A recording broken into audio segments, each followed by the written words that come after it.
Hi, I'm Josh Bassages, Director and CEO of the Royal Ontario Museum. Welcome to this special online presentation of our signature lecture series, ROM Speaks. As we begin, I'd like to acknowledge that we are gathered on the traditional ancestral lands of the Wendat, the Anishinaabeg Nation, the Haudenosaunee Confederacy, and the Mississaugas of the New Credit First Nation since time immemorial to today. From fascinating viewpoints to thought-provoking insights, ROM Speaks presents the brightest minds and most compelling voices on ideas that matter across art, culture, and nature. Please enjoy this essential new addition to our ROM at Home digital programming. And I look forward to welcoming you back to the museum for more programs like this when it is safe to do so. Bonsoir. I'm very happy to be with you tonight and to share some great pictures about this wonderful history. I'm very happy also to have visited the exhibition that Alessandra did, and it's really a gorgeous exhibition, so interesting, where you have the chance to discover so many documents, rare, and that really show how much the house was involved into all sorts of aspects of the fashion creation. Right now we will start a journey into the 70 years of history of this Christian Dior house, and we will start with the moment that started just after the poor Christian Dior died in 1957, and when and you can see here this very iconic photo showing the famous New Look fashion show. And I'm sure that you know this because you have certainly visited the exhibition, that it was a huge shock and that this famous collection has really reinvented the style of after the Second World War and really created an aesthetic that went through the 50s until Christian Dior died. And we can say that perhaps because this style was so strong and so revolutionary, and here you can see one of the dress, very famous, the abandon dress, and I love this photo. It shows all sorts of things about Dior, you know, the beauty of the cut of the dress, the fact that it's a construction, very sophisticated, but also the fact that it's very sensual, you know, you see the shoulder appearing in the movement of the dress, and this construction of the dress appeal a way of being and the behavior of the model, the way she's posing in this beautiful 18th century furniture.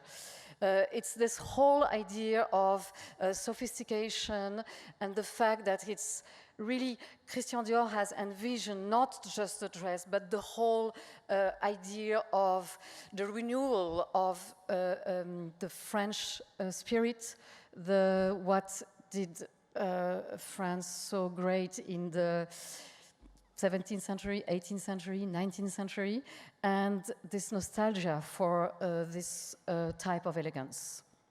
Well, now let's jump into one quite recent collection of Maria Grazia CHIURI. She's now the designer of the house. And you can see in this couture show that she's playing with the idea of this dress abandon. You can see how she has go to this design in a way which is, you see how it coats the Christian Dior idea, but it is totally renewed, and the way the fabric, the choice of the fabric is different. Also, the length of the skirt, suddenly it's something that you can even wear for every day, even though it's a long dress. And you can see here how from Yves Saint Laurent to Maria Grazia CHIURI, because the stylistic heritage of Christian Dior is so important, so strong, that all the designers who were the followers were able to very often to build a link with the founder. Let's start this journey with Yves Saint Laurent, the little prince of fashion. You know perhaps that he was almost chosen, not exactly, but Christian Dior was looking at him as his a kind of a spiritual son, and he became the artistic designer after Dior died. It was, for the house, it was quite not an easy way to dealing with this sudden disappearance of the founder, because Saint Laurent was so young. But he really did it very well with the house, and he did several collections that were really very strong. Even when Christian Dior was still alive, because Yves Saint Laurent started to work with Christian Dior in 55, in June 55. He entered in the studio and he was on his side. There is a very rare photo where you see Christian Dior and Yves Saint Laurent together, and Yves Saint Laurent is looking, on the ground. He doesn't want to look to the master straight in his eyes. But it's at this moment that he was designing the dress that you see on the... Oh, sorry. I'm sorry. I was looking at the other screen. I'm sorry. I'm speaking about this. Dior, Saint Laurent in the middle, and the famous dress that it's the subject of this famous photo of I've done with Dovima aux éléphants. The photo was done at the Cirque d'Hiver with real elephants. This fashion shoot was really very dangerous because, Dovima was really, she had the elephant in her back. But then you see this great design that was created by the young Yves Saint Laurent. And then on the other side of the picture, you have the Yves Saint Laurent after his first show, very famous show with the trapeze line. And you can see here one of the most famous dresses of this collection. This collection is really incredible because on one hand, he paid an homage to Christian Dior because you have this skirt, which is quite wide. But on the other hand, he is going forward and he's changing the structure of the dress. The dress suddenly here is going away from the body. This trapeze collection is really liberating the body, and it's like the announcement of the 60s, or, I mean, what the woman will like to wear in the 60s. And then you have other example of his styles, very typical, this balloon dress, balloon skirt, and also this work on the shape and the movement with Brigitte Bardot, who is posing with this dress. And then you have several other collections, but the last collection that has creating a lot of, not problems, but some questions came with this collection. This collection named the Beatnik collection. And it was a surprise because the whole collection is made with black. Everything is black. And there is the use of black leather. It's not crocodile, as it is written everywhere. It's black leather looking like crocodile. And suddenly, it's something so new in terms of inspiration, because it's not anymore the usual source of inspiration that you are waiting for in a couture house. Suddenly, the inspiration is the bad guys. you know, the bikers, Marlon Brando, and suddenly it's wow, it's a new fresh air coming into the salon de couture, and it was not the taste of every couture customers, you know. They were a little bit surprised looking at this. In Paris, we had at that time what we called the blouson noir, blouson noir, black jacket. And it was these bad guys who were running on motorbike. And it was seen as very dangerous, you know, part of the youth. And also this collection, the accessories of this collection is pretty weird, because the hats were done, not this one, but they were almost all of them done with knitted, big, you know, knitted wool, looking like ski hat. No, and wow, like you are dressed in a couture house and you look like being dressed ready to go to a ski resort to Aspen or Vail. Then, yeah, this collection was a question for the people who were in charge of the house. Well, it was seen as dangerous. Then Saint Laurent was not, I mean, his position was not anymore saved, and he was replaced by Marc Bohan. And Marc Bohan was already working for the house. He was in charge of Christian Dior London. Then he was a little bit familiar with the house. And he did very well. I think he was, perhaps you know that he stayed very long at the head of the house during 29 years.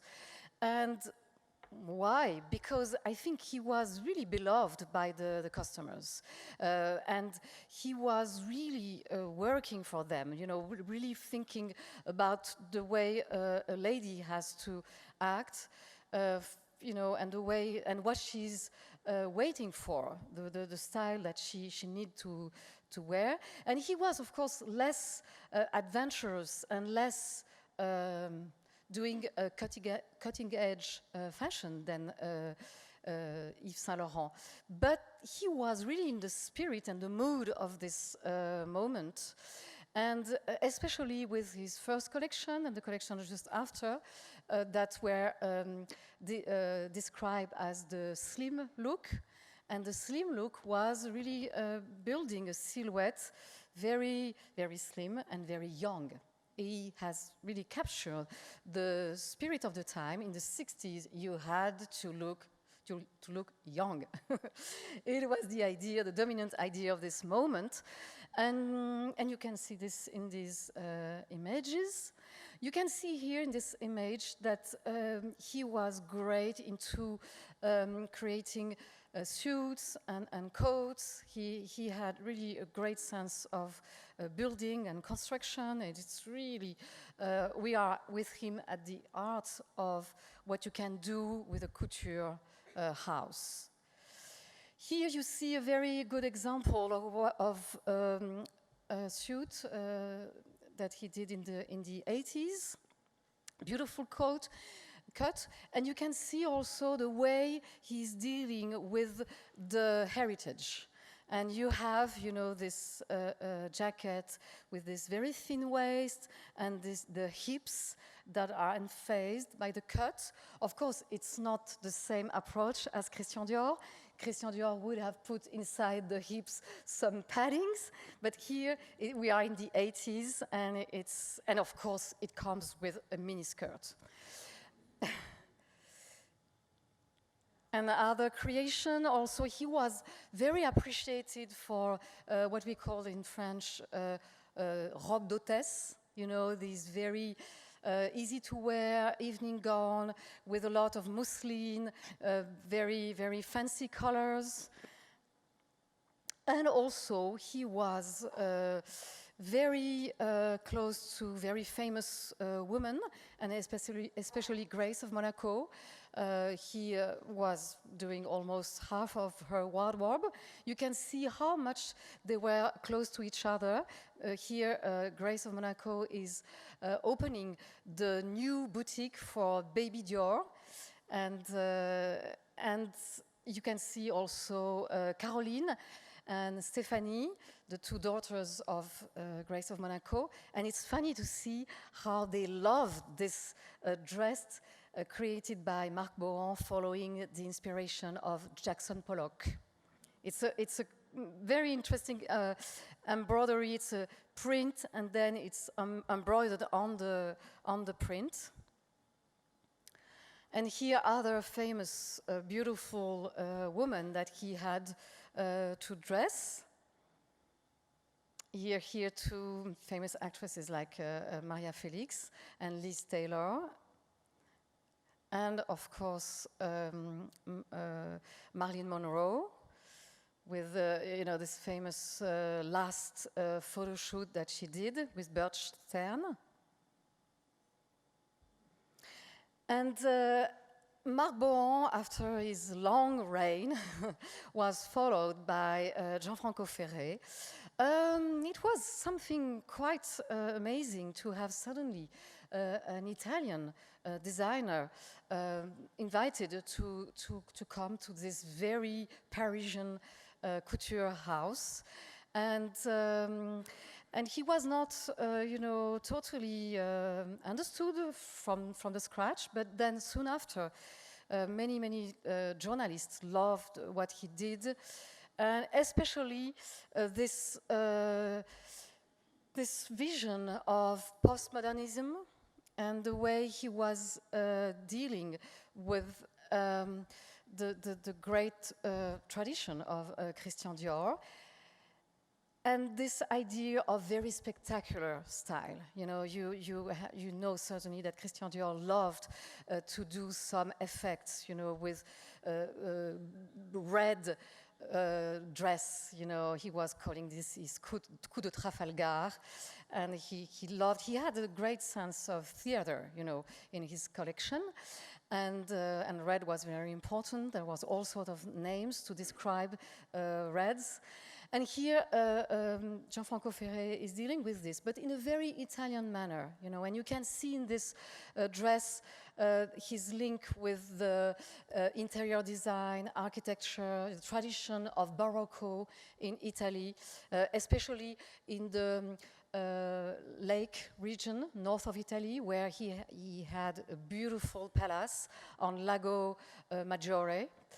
And you see another dress. I think it's one of my favorite dresses.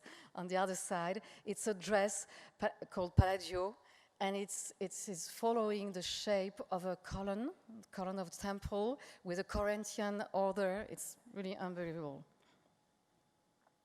And many other dresses with this sense of volume, of textile, of embroidery, of flowers, in the back, like falling down, following the shape of the train. It's very Marc BOHAN, and he was really beloved for this. And also many ideas about flowers, which is also a great link with Christian Dior, because Christian Dior, as you know, certainly was, and you have seen in the exhibition, several perfume bottles where you see the fact that he was almost, before being a couturier, he was a gardener, and he loved so much to take care about his gardens and dealing with flowers. And you have this link here, and also there, beautiful dressed, embroidered, and with almost like sleeves, on it. It's a very delicate embroidery. And here you see the great tradition of a tailor suit with this idea of the silhouette. The silhouette is really a huge thing in the Christian Dior story, and with all this family of lines that went through from the Corolle and the line in 8 from the first collection.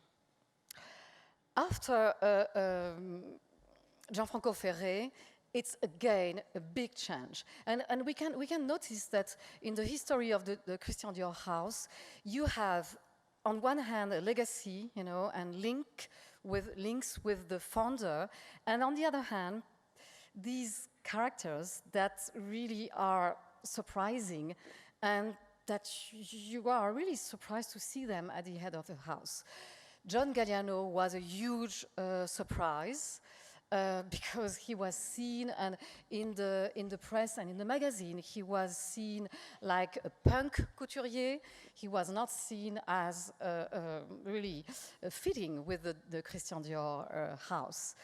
But in fact, he did it, and he really showed absolutely the contrary, that he was really able to go into the footpath of Christian Dior. And first of all, because he has this huge sense of show. You know, he's a showman, and he loved to appear, you know, on stage. For each fashion show, he had a special production team who was working on his appearance. Yes, he had a little cabin that was built, you know, in the backstage of the show, and there was somebody to do his makeup, his hairstyle, you know, to organize. And then he was appearing, doing some gestures, very dramatic. He's really a man of, you know, that belongs to the theater world. As Christian Dior. You remember Christian Dior was, before he became a couturier, he was doing drawings for costume and film and movie. Then you have this link, very huge, with the founder. When he came in the house, this dress is very special. It was created before he was really officially in charge of the Christian Dior style, and it was created for Lady Diana. And it's a very unique dress because it is dealing with the way you represent a princess and somebody with a very official role to play. And it's a very avant-garde way of dealing with an official dress, because this dress looks like an underwear. And perhaps you know the story that John Galliano did inside the dress. He put like a corset, you know, to help the princess to have the feeling of being, you know, a little bit protected by an underwear. But she didn't want to use the corset, and it was removed, and she wanted to play it as really like a combinaison. And here it's a beautiful photo by Peter Lindbergh, and you see this collection, which is very Galliano. You see his way of inventing new stories for each collection, and its ability of doing what he was calling this is mix and match. It's his expression to describe the fact that he was combining things that were so diverse, from diverse origin. Here, he's combining mainly Maasai, source of inspiration, with the use of little beads that are used for the necklace and for the corset. But he's mixing this with a shape which is totally from the Belle Époque time, from the beginning of the 20th century, with this line, you know, like an S, very emblematic. Then, by dealing with a source of inspiration so far away in time or in space, he's bringing something so interesting. Here, it's one of my favorite collections of Galliano, and it was shown in the Opéra Garnier in Paris. It was shown in the whole opera, and especially in the staircase. It was so dramatic, so beautiful. And this collection is about the Paul Poiret, the 20s, but also the 10th, and also Marchesa Casati, this very famous eccentric, with this, use of enormous shapes and also exquisite embroideries, also quoting the ballet russe, the Russian ballets, in the image on the right. It's really impossible to speak about all the collection because it's so rich with John Galliano. It's so extravagant.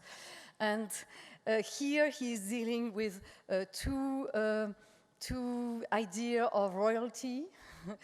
and one of them is, of course, Marie Antoinette, poor queen.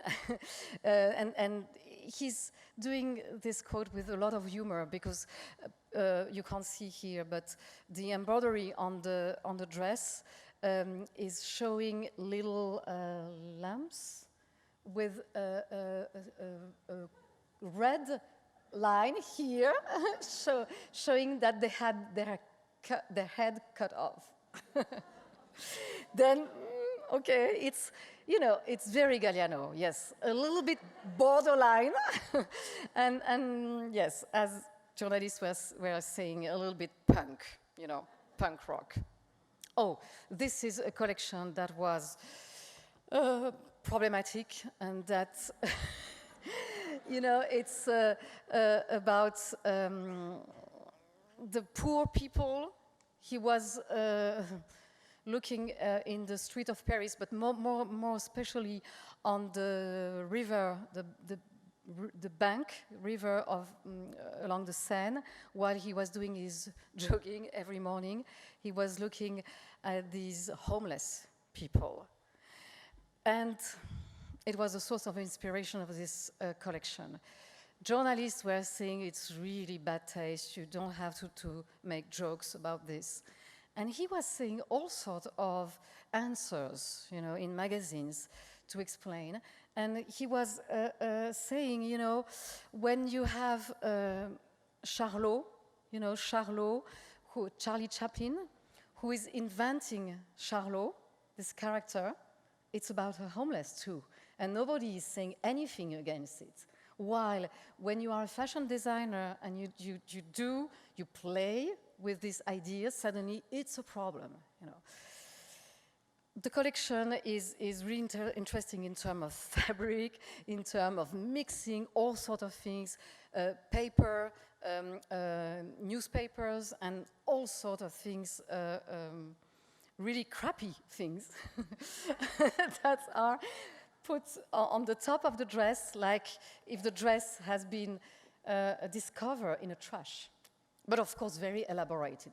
It's how, the women in the workshop were really, we are really in love with him because it was always a challenge. How you translate his ideas? How do you express these ideas? A great creation with an incredible work of fabric. Here, inspiration from Japan, also very great in all sorts of ways, from the samurai, through the kimono, through this very famous Okusai painting.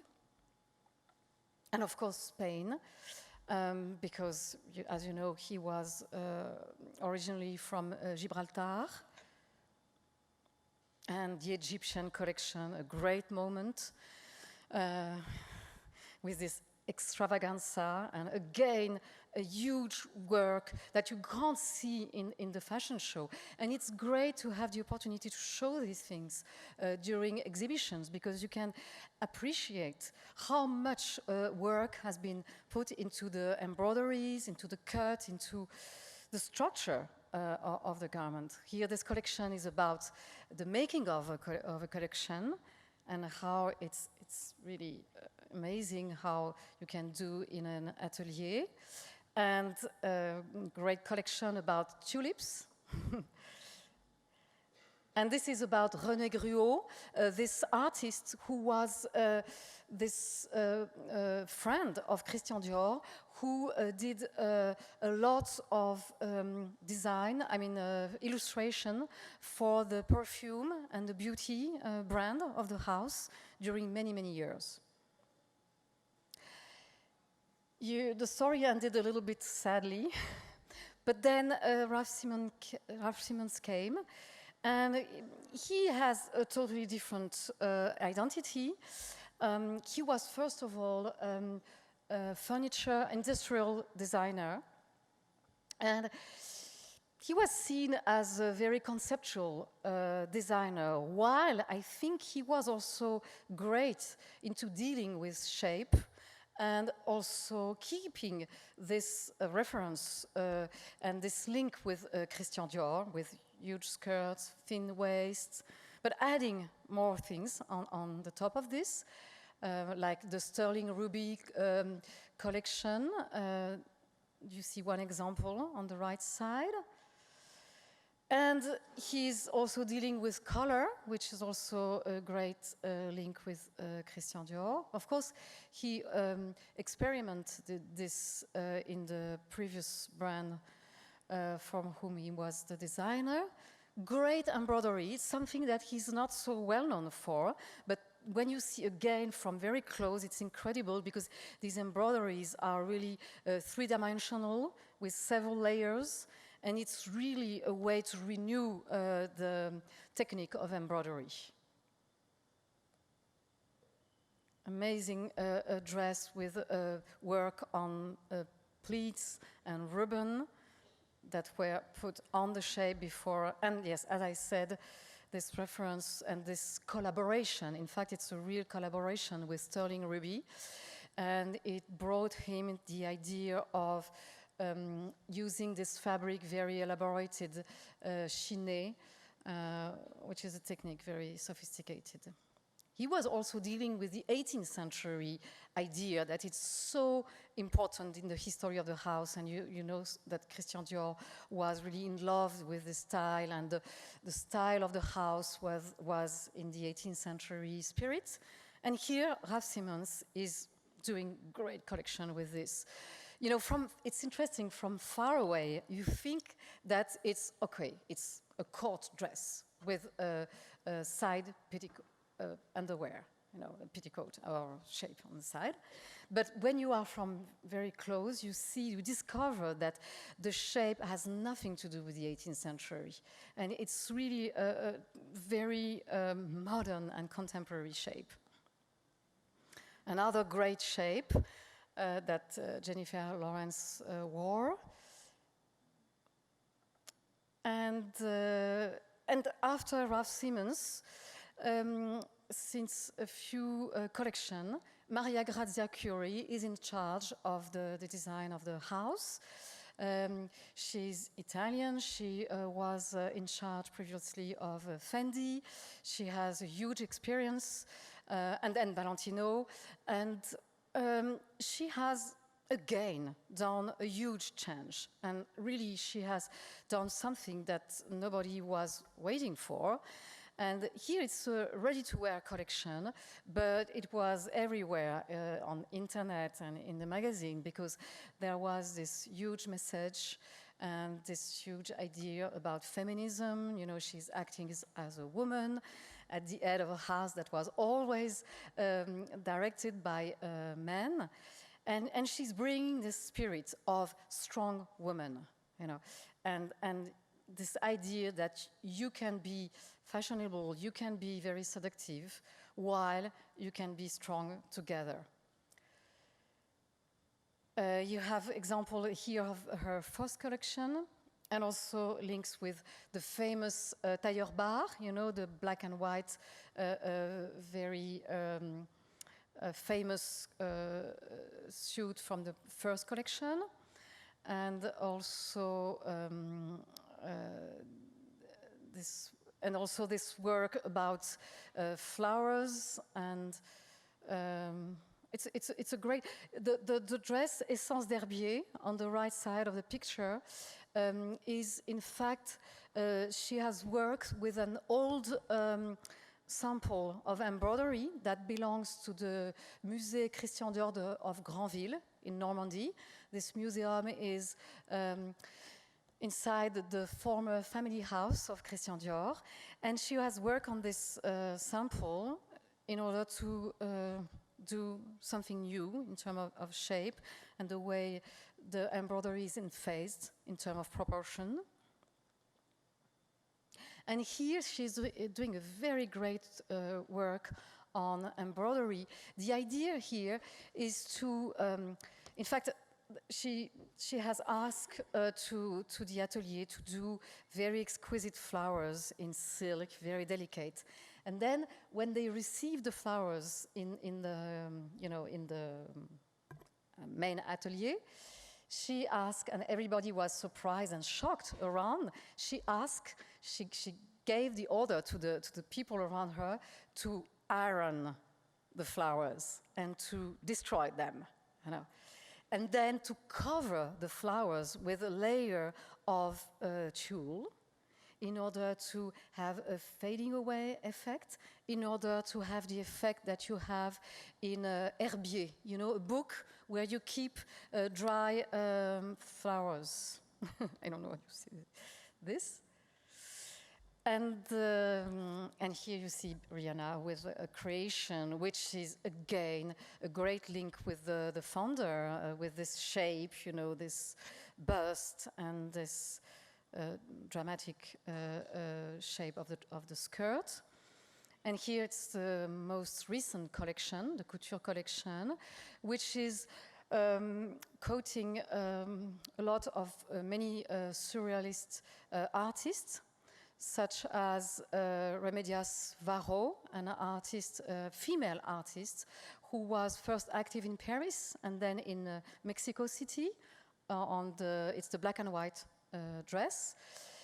And on the other side, it's a dress which is quoting Man Ray. Man Ray is funny to say. He was close to Christian Dior because when Christian Dior, before Christian Dior had his couture house, when he was young, in the 20s and 30s, between end of the 20s and beginning of the 30s, he was running 2 art galleries with friends, and he was exhibiting many artists, and among them Salvador Dali, Marcel Duchamp, Giacometti. Giacometti did his first solo exhibition there, and Man Ray was exhibited there.